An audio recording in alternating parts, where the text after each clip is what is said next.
Hi, this is Phil, and I'm here to tell you all about the Capes and Lunatics Patreon. Get early access to all of our interviews, including the monthly Chichester chats with writer and comic book legend D.G. Chichester, new episodes of classic Capes and Lunatics shows, including The Quantum Zone, This, That, or the Third, and many, many more specials, all completely uncensored. Access starts for $3 a month, full video when you pledge $5 a month. Check out the link in our show notes or go to patreon.com/CapesandLunatics. Hope to see you there. This is Bryan Edward Hill, and you're listening to the Capes and Lunatics podcast.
Welcome back to another episode of the Capes and Lunatics. It's me, Phil. Lil should be along shortly, but we have another guest, another special guest, Mr. Bryan Edward Hill. You probably know him from anywhere, like TV, movie, or TV, comics. This man writes it all. So, welcome. Like I said, welcome back, sir. It's been quite a few years since we chatted, but well, I'm happy to be here.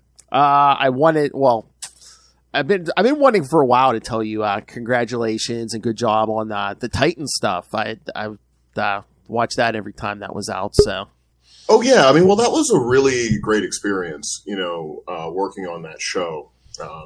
It was really kind of formative for me in a lot of ways because I was collaborating with a bunch of different storytellers, learning how they built story, working underneath showrunner Greg Walker, and when you do that for 4 or 5 years. It's going to inevitably sort of change you and evolve you as a creator. So I have a lot of love for that show at that time. Hello, Lilith. Hey. We just kind of jumped in, so we just started. No worries. Like I said, first of all, I just wanted to say, the Titans really enjoyed that show. But I mean, the main reason we're here is Blade, your new comic series. Blade. Everyone knows, which I'm just like, this character is so cool, but I'm like looking at the cover, I'm like, legacy numbering 29. I'm like, Blade's only had like 28 issues of his own book, like before this. I'm like, how is that possible? Yeah, I think so. I think I haven't been Midnight Suns and stuff like that. Oh yeah. And right. did he show up in like, was it Tomb of Dracula or whatever when he first appeared? He shows up, but he's very rarely had his own ongoing, unfortunately. I think he definitely too shows cool up for school, or at least that's the kind of way that they were trying to play him originally back in the day, so it kind of makes sense for me. And also, a lot of people didn't really know what to do with Blade, especially with the success of the movie and stuff. And then it's like, do we go the route of X-Men and make it more like the movie, or do we just let him still be his own comic book thing? I think for a lot of time, figure that out. I don't know. Just theories, headcanons. Good theories. I know you didn't give him the, didn't he have like the green glasses when he first appeared? Or That's UV protection, my friend. UV protection. Oh, yeah. So, I don't know. I know I can't come out and say this, but I'd be like, oh, spoil this for us. But, like how intricate do you have to get with like a Blade? Because it's like, yeah, his enemies are vampires and stuff. So it's like, the big bad's going to be like, oh, I've had, centuries to plot out a story. And I don't know. Do you have to give it a little extra bump to the story or put a little, I don't know, go into way more detail just because it is, characters who are immortal and have plotted and schemed for centuries? Because of the age of the character. Yeah. Well, no, I mean, not really.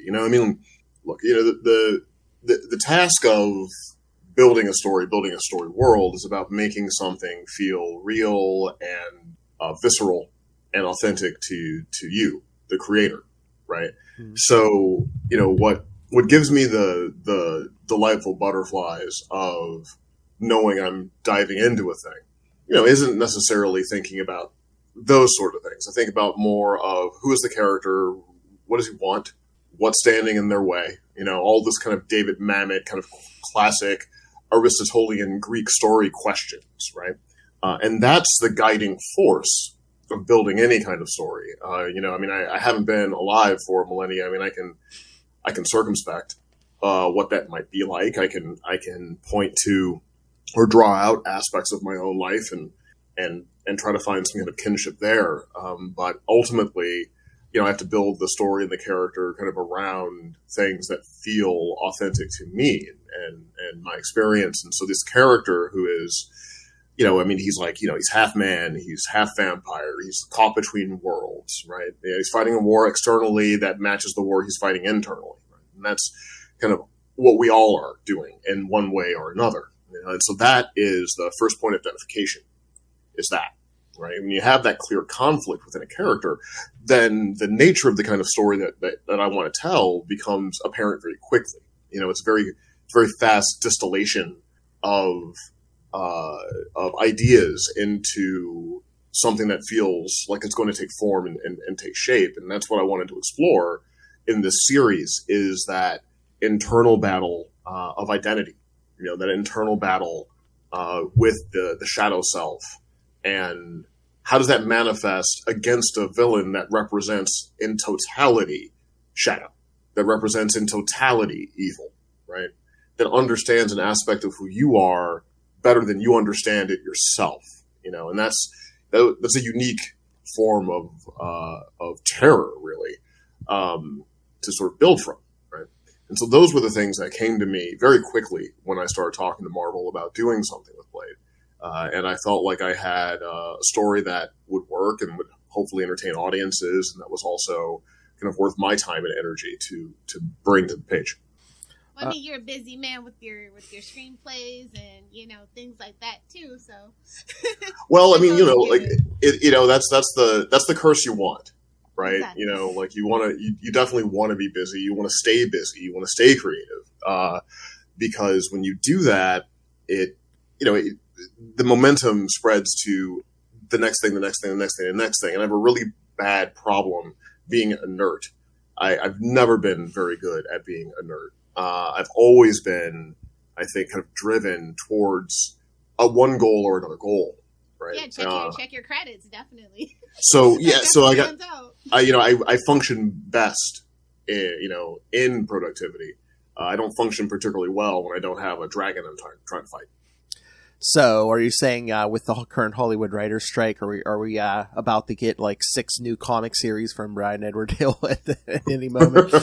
Well, I will say that, yeah, like the writer's strike certainly gave me time to be able to work on comics in a way that I didn't really have before the strike happened. That's not the silver lining of the thing. Mm-hmm. Like, it's still like this complex issue of business and reward and fairness and profit and the changing nature of technology and how it's affecting art. I mean, it's like this intersection of so many different things kind of peaking at the same time, becoming a philosophical kind of battle between labor and management beyond Hollywood itself. It's kind of how that all works, with collective bargaining and the rest of it. It's taken on quite a form. It's snowballed and grown as it's gone down the hill and become like this kind of behemoth of a thing.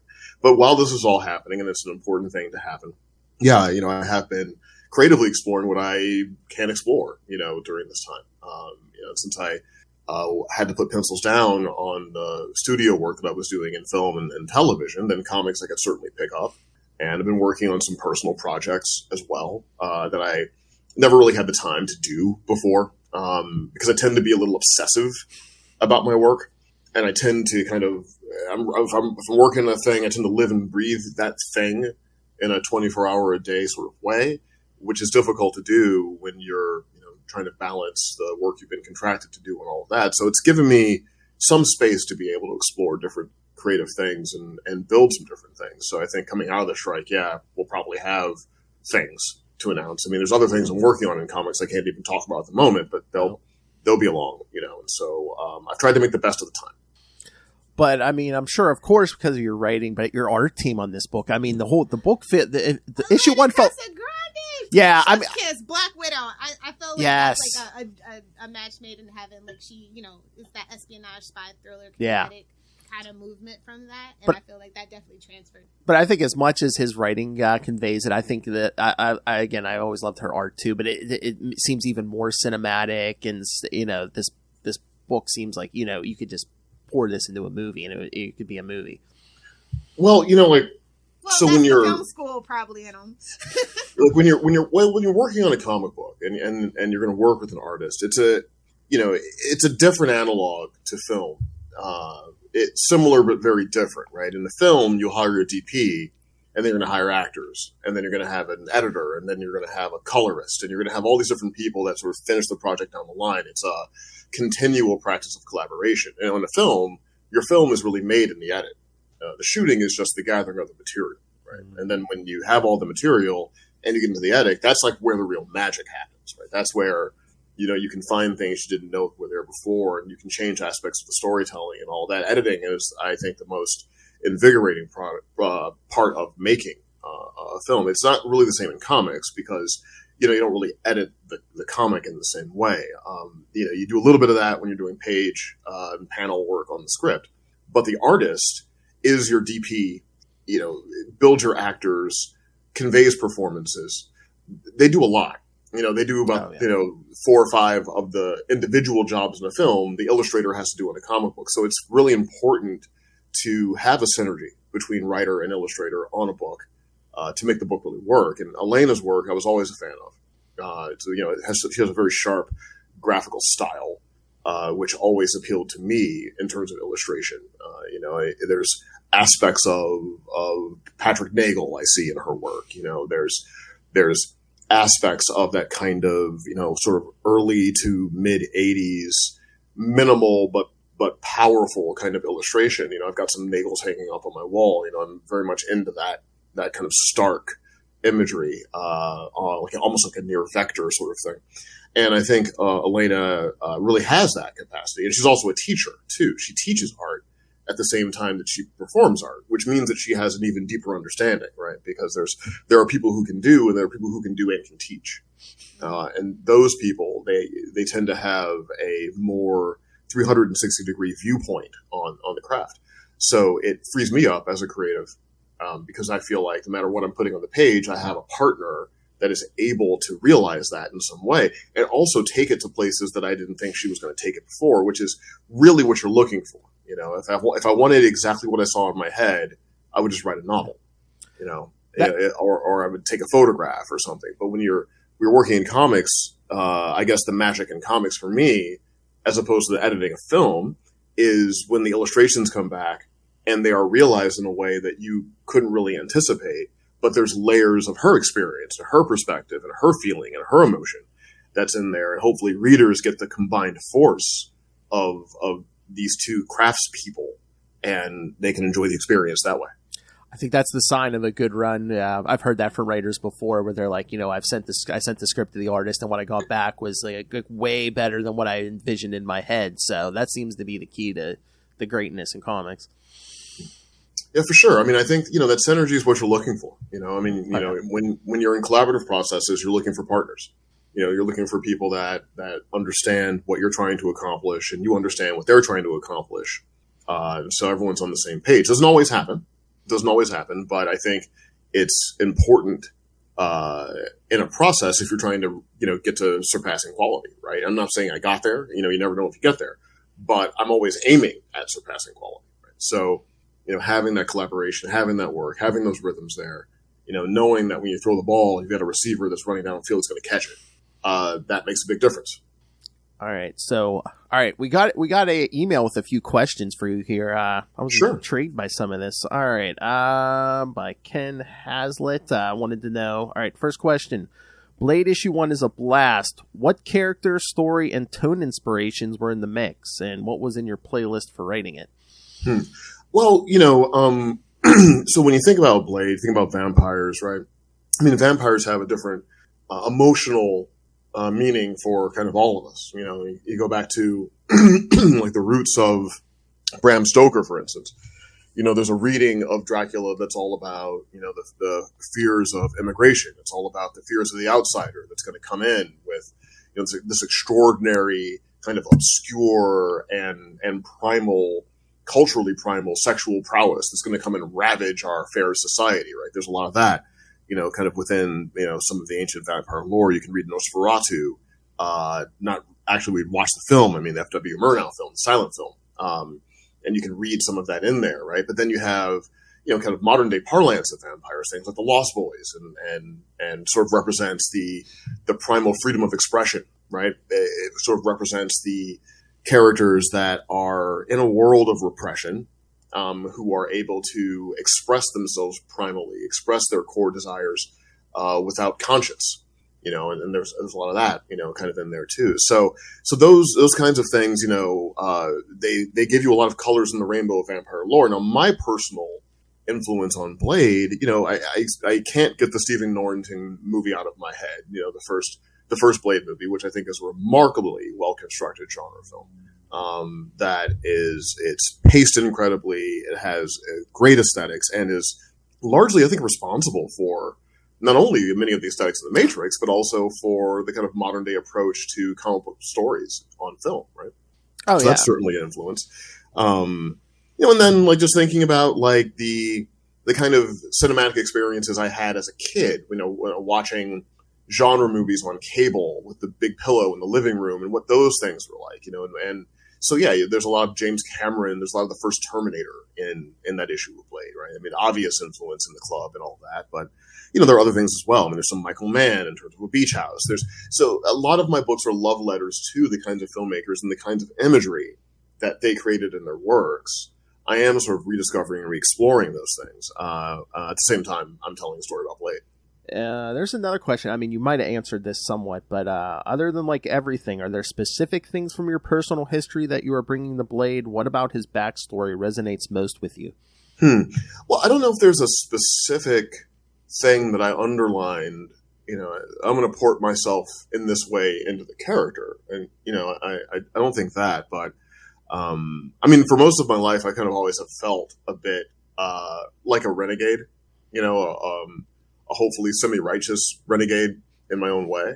So that part of the character I identify with and wanted to vehicle, and I thought it was important for Blade to be protecting as well as destroying in some way. Even though there's a twist on that, some of those thematics still carry on as the story goes. Now, it's not that I'm a protector, but I certainly am interested in the protection of the innocent against nefarious forces, the kind of the injustice of those things. And I think we love superheroes, at least I love superheroes, because they are the firewall against those injustices. They do protect us, right?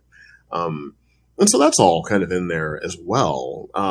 But anything else is what's going to happen whenever you're going to access your subconscious mind, which is the art of creating, right? That's the discipline of creativity. So I think someone who may know me really well could probably answer that question better than I could, because they would be able to look at the work and recognize where I show up here, where I show up there, where I show up here. For me, for my experience, it's really just kind of putting things down until they feel right. And when they feel right, I move forward to the next thing until it feels right, and so I'll let other people who are familiar with me kind of tell the world what is me and what is not, because I'm not even sure. All right. The unsung heroes here. What editor or editors are you working with at Marvel on Blade? Is this a new collab, or have you worked with them before? What is your advice to comic writers on working with editors? Well, I'm working with Will Moss and Michelle Marchiso over, at Marvel. And Will I've worked with before on my previous kind of Marvel stuff.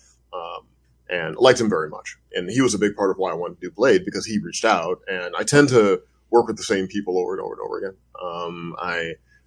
Once I build a rapport with someone, that's sort of the way I like to work. Not that new people aren't welcome, but certainly if someone I've worked with before reaches out to me about a potential project, I'm more receptive to it because I know what that process is going to be like. And then the second half of the question was advice to writers for working with editors. Yes. And all that. Yeah. Well, every editor is different, right? But I think the first thing to keep in mind is that editorial notes aren't personal attacks. and they're not even judgments against the quality of your work. Right? Many times a note will come in, and you might not know the reason why you're getting the note, but it might be like another project's doing a thing or something else is happening. So I think it's important for writers to be able to divorce themselves emotionally from the process of drafting and redrafting, and not taking it as a personal slight, and diving into that process and enjoying the process of rewriting, which is the key. It's not simply a matter of enjoying just writing your draft and getting your draft out. It's enjoying the entire process of building a collaborative story and then getting it out to people. And so just think of your editor as a partner. And I think that is, kind of the philosophical advice. And then the practical advice I would give is, if you're going to be late, tell them.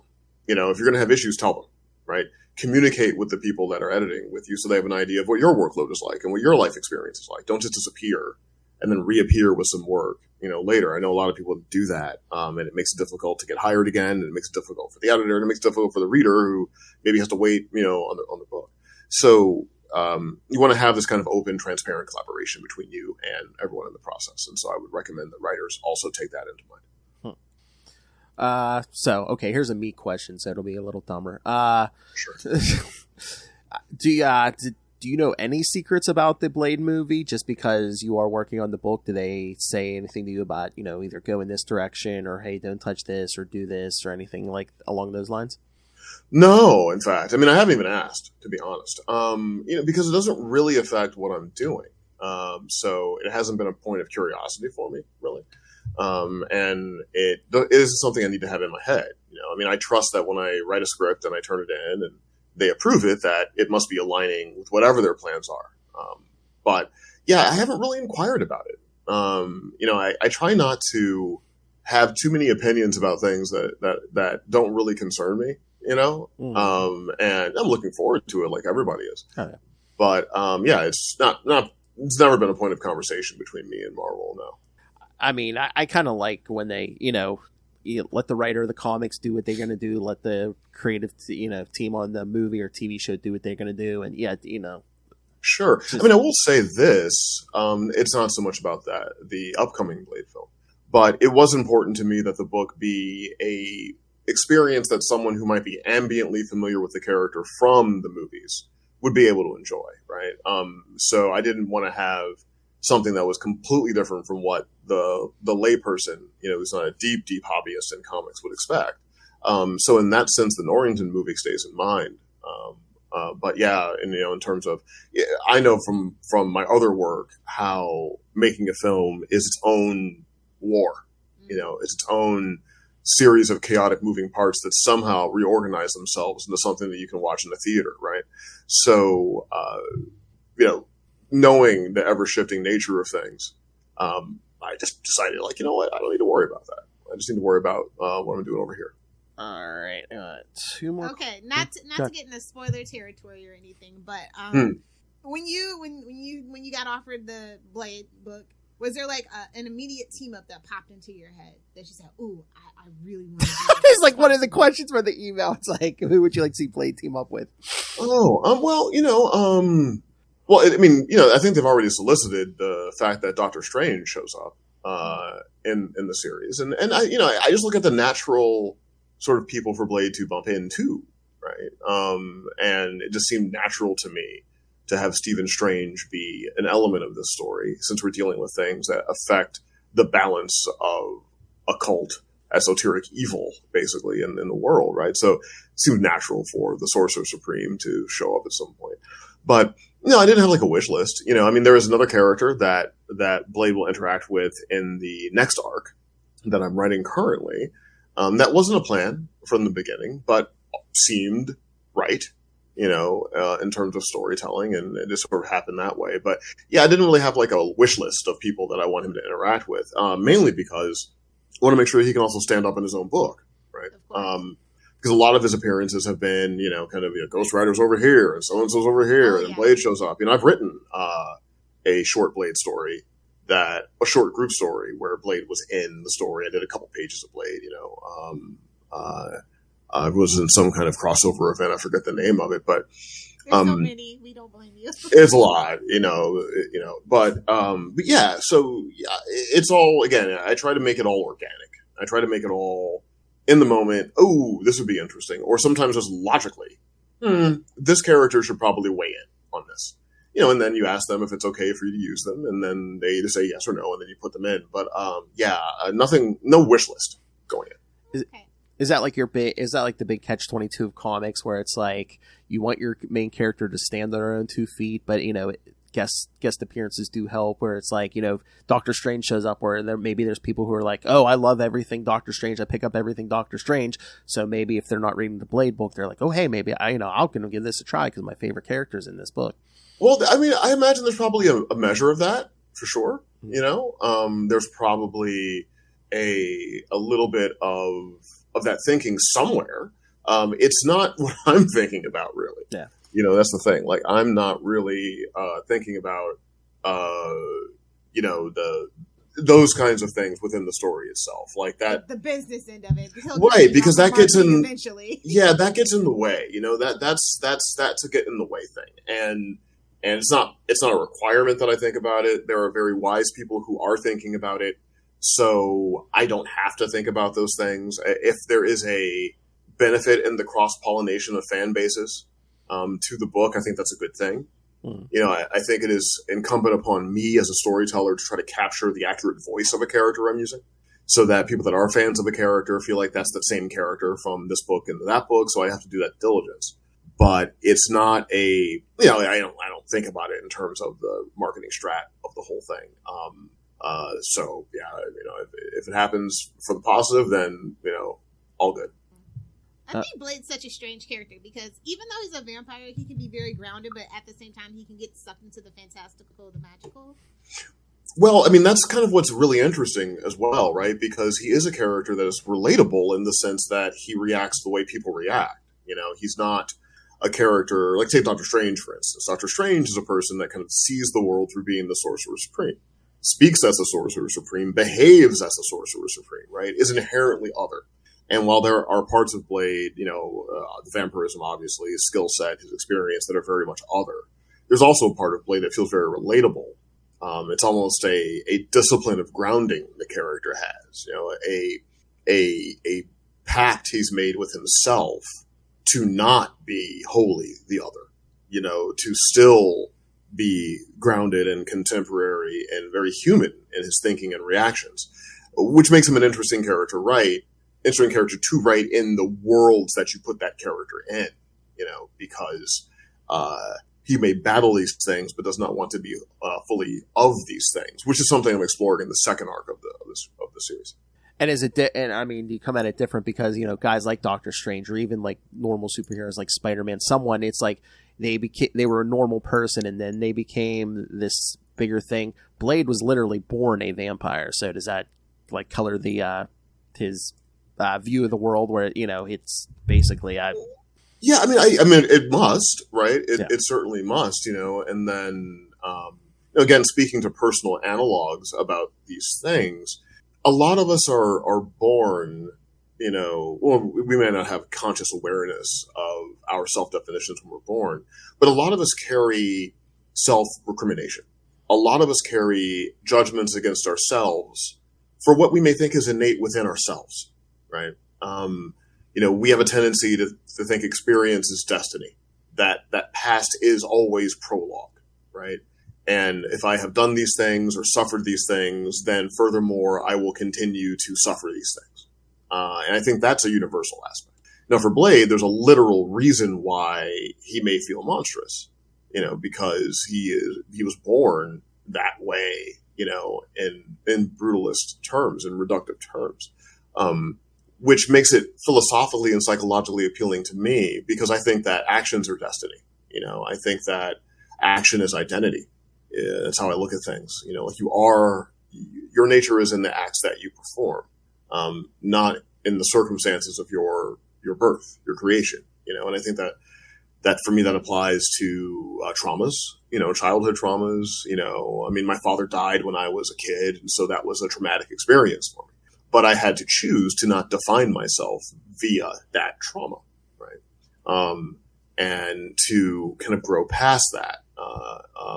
While recognizing the existence of it and not repressing the existence of difficult years, to not carry my difficult years into my present and into my future.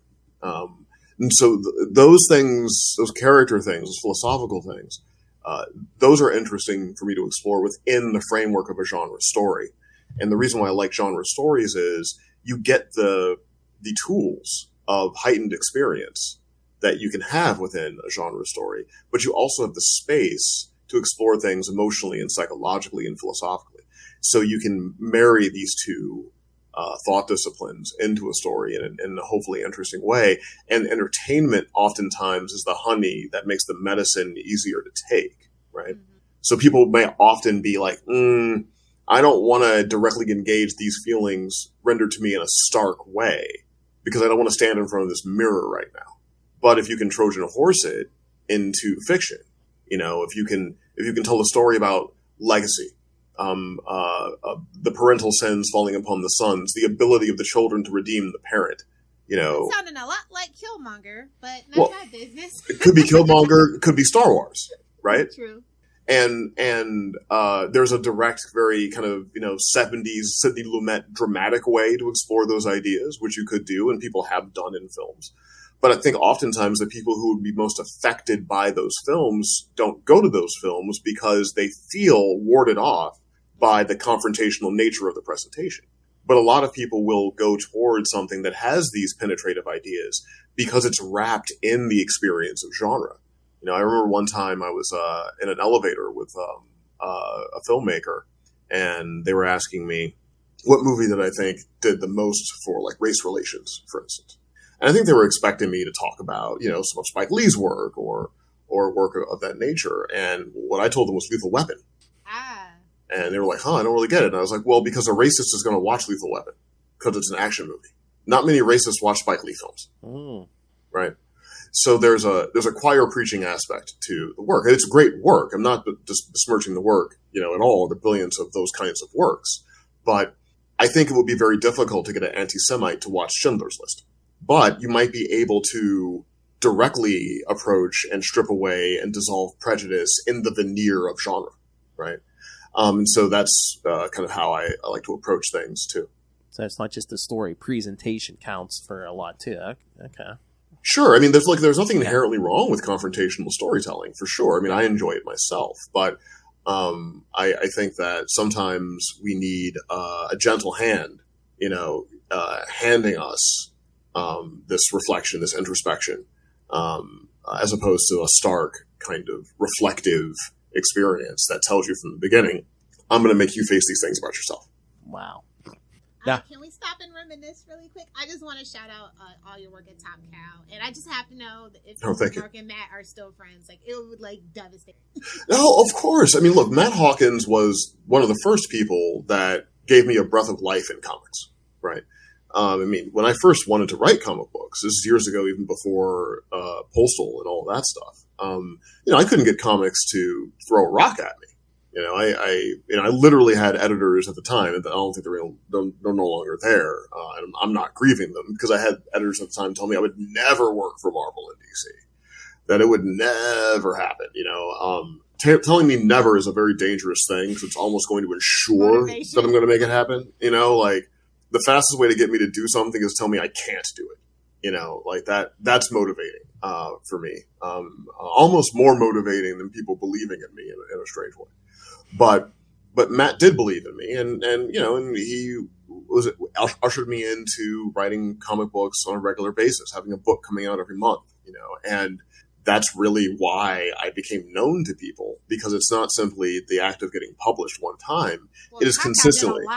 Went on to do so much. It's consistency. It's consistently putting work. Right. It's having a continual flow of work, which helps you build an audience and also helps you refine your craft. So Mark and Matt are good friends. And, I was just talking to Matt the other day about maybe doing something else over there and figuring it all out. So for sure. I'm not someone that I don't burn bridges, it's really difficult in life to find people who genuinely care about you, who genuinely look out for you, who genuinely want the best for you, right? It's not an easy thing, especially in entertainment. And when I find people, or I'm lucky enough, graced enough to cross paths with people who are supportive in that way, who do care about, your future and your aspirations and all of that, and give you opportunities. I never forget that, and I try to do the same thing in my own way with whatever platform I have to kind of hand it down the line, right? And so when I do encounter somebody like that, people like that, I do maintain those relationships, because you do not want to live a life cycling from new relationship to new relationship to new relationship to new relationship, especially if you're trying to build a career in collaboration, because all that constant restarting is going to leave a trail of resentment behind you. And it means you're always going to be starting at square one, right?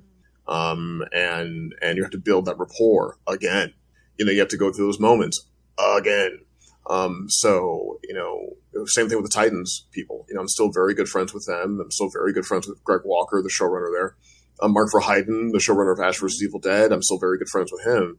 Because you want to, if you're trying to get to a goal, you're going to build not a ladder built your own ambition. You're going to build a ladder from the support and belief and consideration and the opportunities given to you by people, right? That's all going to be the mound underneath your feet that's going to lift you higher and higher and higher and higher. And if you start to confuse things and think that you are the reason why you are rising and you are the reason alone, you're not going to rise very far, So, someone would really have to do something specifically injurious to me to get me to burn a bridge, and no one's done anything like that to me so far, knock on wood. So yeah, we're still friends.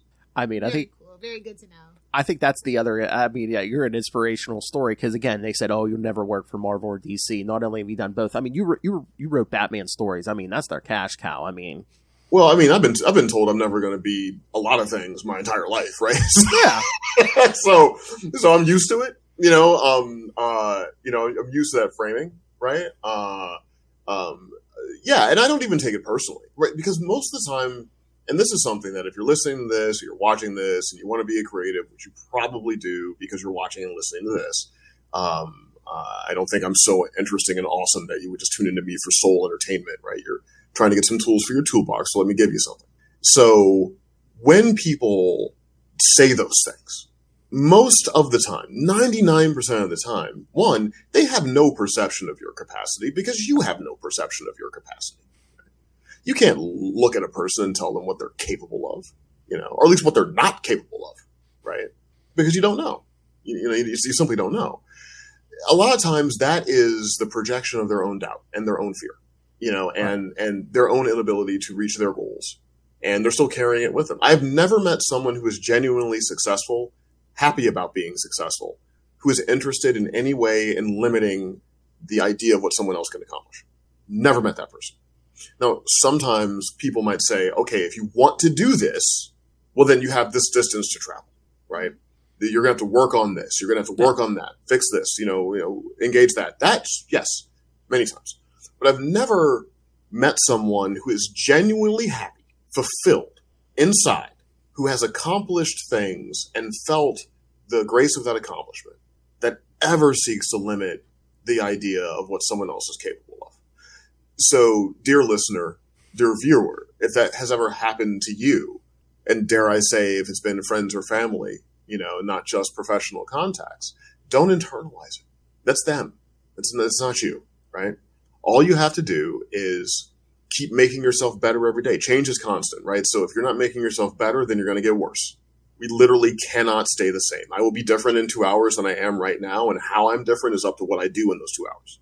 So as long as you maintain that focus on trying to push yourself forward, you'll get there, or you'll get to the place you're supposed to go, which may not be the destination that you set, but if you genuinely try to get there, the universe has a way of guiding you to where you're supposed to be, even if you didn't know that's where you wanted to go when you started. I think that's an important message, especially for stuff going up on the internet. Yeah.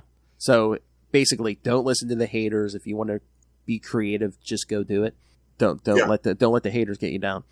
Well, yeah, and just remember that. Remember also empathy for it. Remember where that's coming from, right? And don't internalize it and don't strike out against it. Just kind of let it pass by you and keep doing what you were going to do anyway. All right. I like that. All right, Lil, do you have any other questions? I have one more question left, but it's a Blade question, so I want to end on a Blade question, so we can I'll just promote ask this my book. Blade question real quick then, too. Hopefully it's not in the...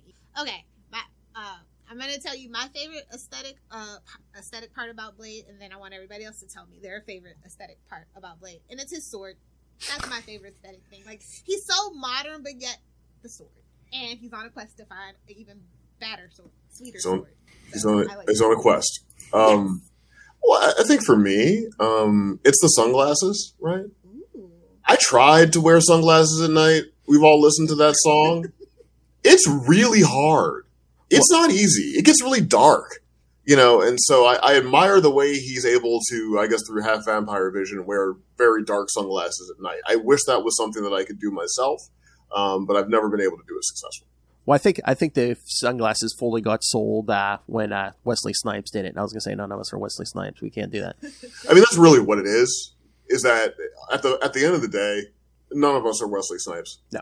And I think we just all have to reconcile with that and do the best we can in being lesser than Wesley Snipes. Mm-hmm.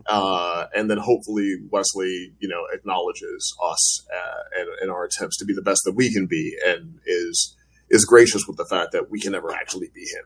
Because I did try for a little while. We all tried. I tried hard. I mean, some people just built different. Mm-hmm. I mean, the aesthetic. I mean, I love the long coat. I mean, you would, Phil? No, I mean, don't you agree? That's like for like characters like this, that's like the more modern version of like the cape, even.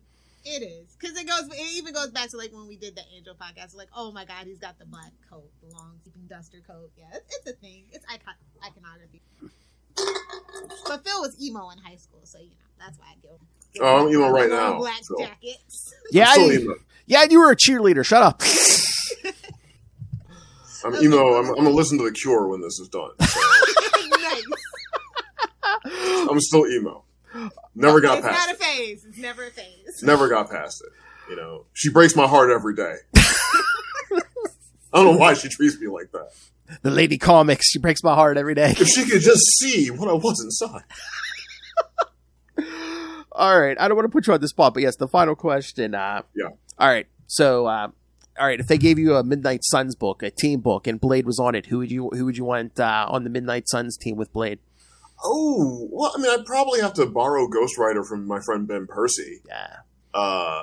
First, I mean, you want to talk about aesthetics? You want to talk about a character and their aesthetics? I mean, Ghost Rider is like the perfect storm for any 13-year-old, right? It's like chains, jeans, flaming skull, leather, motorcycle, skull, fire, right? And his superpower is he can just look at you and you feel bad. What 13-year-old doesn't want that power? To just look at someone and they feel bad, right? I think Ghost Rider might, in many ways, be the perfect comic book character. So, definitely Ghost Rider.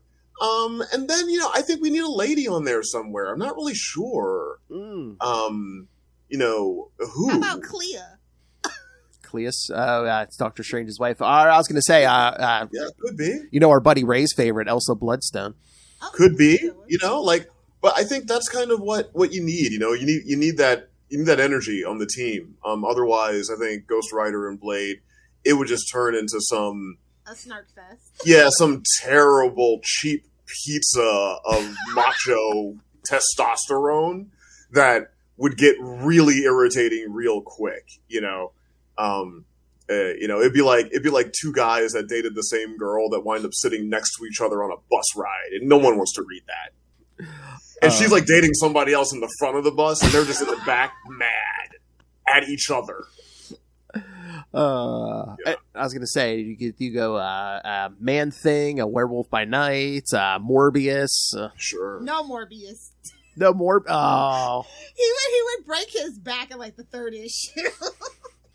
Yeah, I think it would have to be a female character of some sort. I think I would definitely want to take it there and find balance out that meal.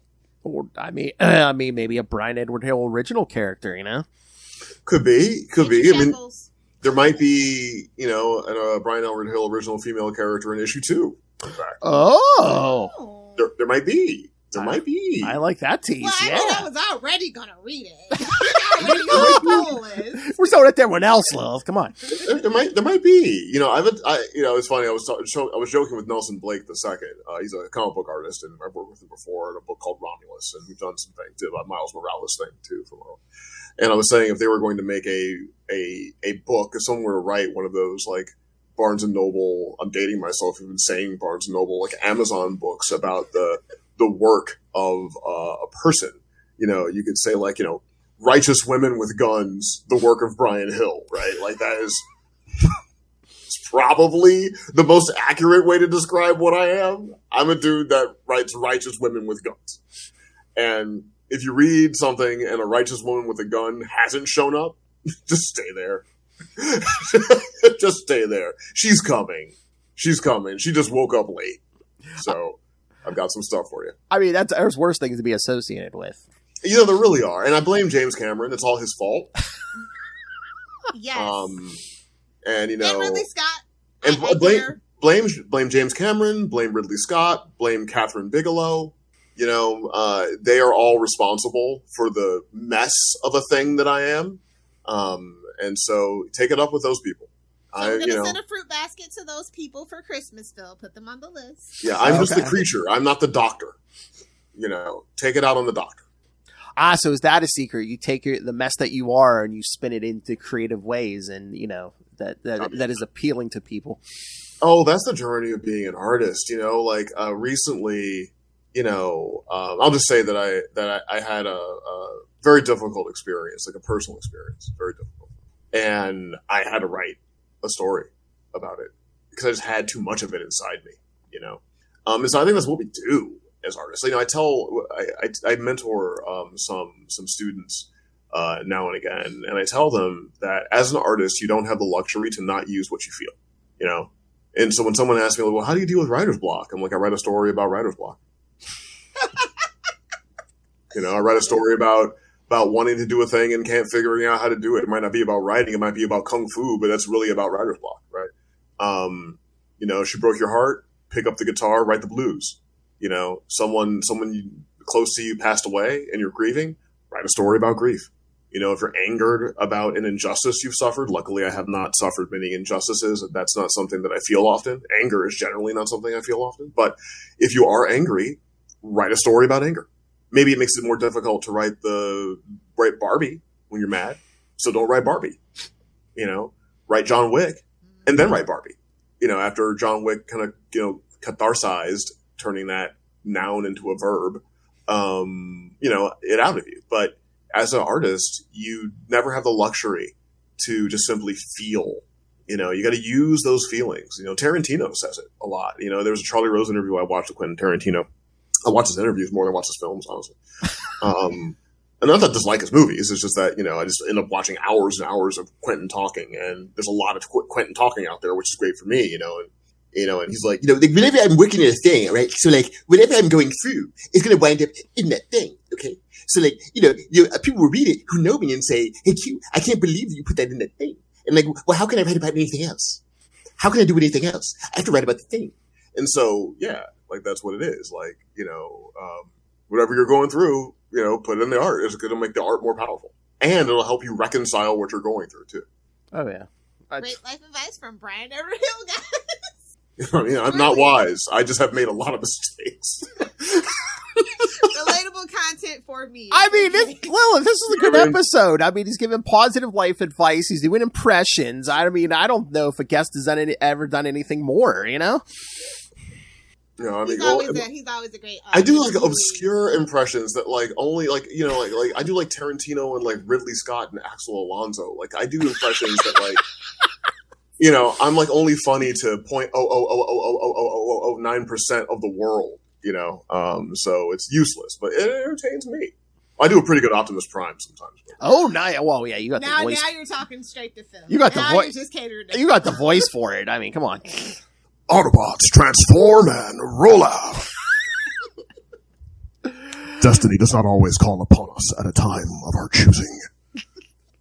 So I do it for kids in the elevator when I see them wearing Transformers t-shirts, and they're quite entertained.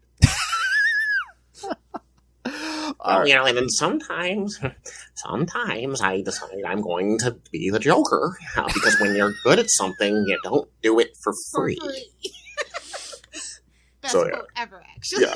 Other life advice, yes. You know, I'm an idiot. Like, here's the thing. Like, I am a barely useful idiot to the world, and very, very pleased being that way. Well, at least you get paid Well, for you're it. Some of us are actually just fools. I was gonna say some of us are just idiots, and we're just idiots. I mean, at least you get paid to be you gotta creative. weaponize it, right? When when you're good at something, don't do it for free. See how I brought it back. That's comedy, folks. That's comedy. Yeah, you just gotta do it one more time. You gotta set it up, and you gotta pay it off. You gotta set it up, and you gotta pay it off. All right. Any other questions, Lilith? Because I'm sure this man Not probably at has all. like Let's 6 just projects focus on going how right was now. weekend. All right. Yeah, again, thank you, sir, for your time. Thank you. It's a great talk. Is there anything you want to promote? Social media, websites, any projects? Conventions. Yeah, conventions. Well, I mean, anything? my Twitter is at Bryan Edward Hill. It's just my name, Bryan with a Y. Why? Because we like you.